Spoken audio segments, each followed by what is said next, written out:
Hey Clone Hero community, welcome to the October 2022 version of Plastic Instruments Monthly, your one-stop shop for all things in colored button news. To get the obvious out of the way and to avoid editorializing, Carney Jarrett has quit the gaming community following a line of drama. Ian was discovered to be faking some accomplishments and disappeared. I will not be covering any of that information on this video. Let's focus on the positives of this community and get right to the accomplishments. We've got a couple cool accomplishments from the long song shredder himself, BlackGH. First off with a UA-I full album -6, which is a technical strumming nightmare, a Platitude solo medley FC, an FC of Destroy Them with Lasers, a War in Heaven 150% speed FC, and finally, Kaith Sith. Sick stuff, Blackett. FC Pike 47. Nitro finally completed his Egoless Act 9 Tech FC, which concludes an absolutely massive grind. Act 9 has ridiculous amounts of the highest level gameplay this community has to offer, and Nitro's tech is pretty steezy, certainly worth a watch. Speaking of Egoless Act 9 Tech FCs, another ridiculous player in Radial completed his Tech FC of Act 9 this month as well. It's absolutely ridiculous seeing players take on this monster chart. Radial also got an FC of All Night Long 8-bit remix by Jarvis and a Tech FC of Archwick's Hell. This month was certainly crazy for Radial, can't wait to see what he does next. Nados got the first ever FC of Exitium from Carpal Tunnel Hero 3, bringing that setlist down to 41 un-FC'd songs, some of those being harder than Megalodon. It's gonna be hell taking that setlist down. Darkly ended up getting a new Arduino guitar, and they came back immediately proving they're in contention for being the best player in the world again with an absolutely absurd Tech FC of Caravan, a drums chart converted to guitar. It's a technical nightmare that I can't personally comprehend. They also got a -36 run, which might be even more absurd than the Helidox -9. What a legend. RealSavageJef got a full album FC of Lorna Shore's Pain Remains, a 1 hour 23,000 note FC. Monumental. He also set a new console speed world record in Miss Murder 305% speed. That song's got some absurdly fast strumming, which is Jeff's bread and butter, so that's cool. Brad Masta also got a full album FC this month in Symphony X's Twilight in Olympus, a 15,000 note monster of an album. Sick job from the Revolution Death Squad King. The human macro Relentless is back trying to shock the world by attempting to get the first ever FC of Victory Solo J on 125% speed. He's got a -6 of it already, and the methods are looking incredibly promising for an FC. This would be an unfathomably cool accomplishment to see happen. Good luck, Relentless.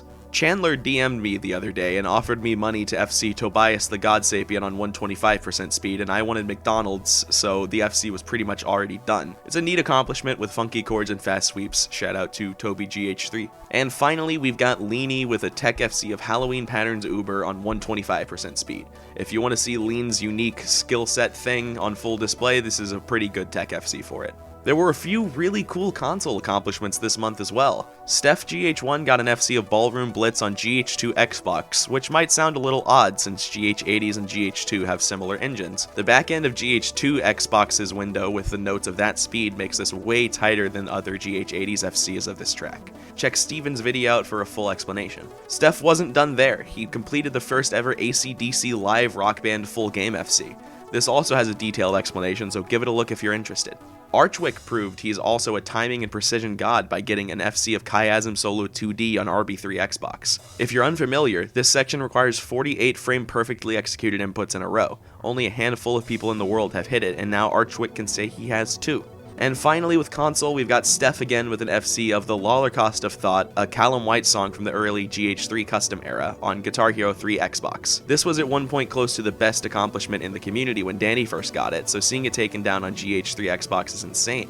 Sick work this month, Steven. And moving on to montages and mini-tages, we've got 5 cool ones this month, so let's run through them. Pixel uploaded a Twitter clip dump full of random stuff he's hit, which has only been seen by Twitter's eyes previously. Leanie uploaded his Mini-Tage 6 titled Plate Bloopers, full of random slide chordy and slide tappy shenanigans. Steph uploaded 2 montages, a console montage called Procrastination Mini-Tage, and a Double Notes GH3 Xbox montage called Double Tage. Very unique stuff there.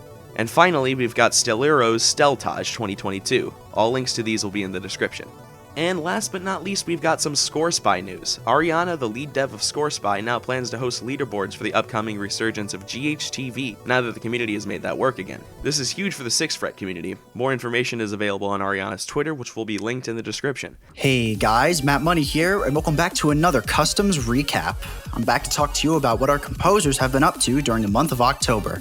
We've got a lot of releases to go over today, so let's jump right into it. Starting off with some broken wrists today, we have No Escape Uber Solo from Zeppi, which, despite being under a minute long, sits near the top of difficulty for October's customs. Zeppi also confirmed that No Escape 3 is going to happen in the comment section, so look forward to that in the coming months. We've got a pair of pairs now with RCGH and 3 both returning from last month with 1 release each, bringing Synth Battle vs. Aussie and Milky Way VGH to the table respectively. Pair number 2 is Succy and Black Pawn, who each released 2 songs this last month. Sounds Like Swings 2 and Plug are most definitely worth your time if you're a fan of Succy's music. If you like things more ambient, Black Pawn's Earth is a must as it draws on TSMB2's classic sound. His other release this month also bringing us the only Halloween-themed custom in the form of the Treehouse of Horror.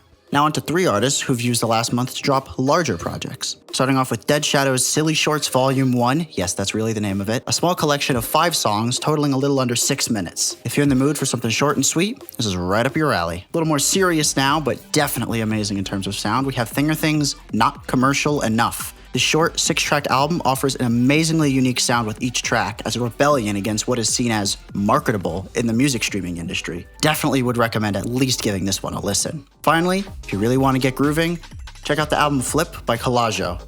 They've been releasing this album 1 track at a time over the last month, and it is full of house bangers. And finally, back to single releases, Zacko dropped Zydor 3 this last month, and at 5 minutes 15 seconds in length, marks the longest song of our monthly batch.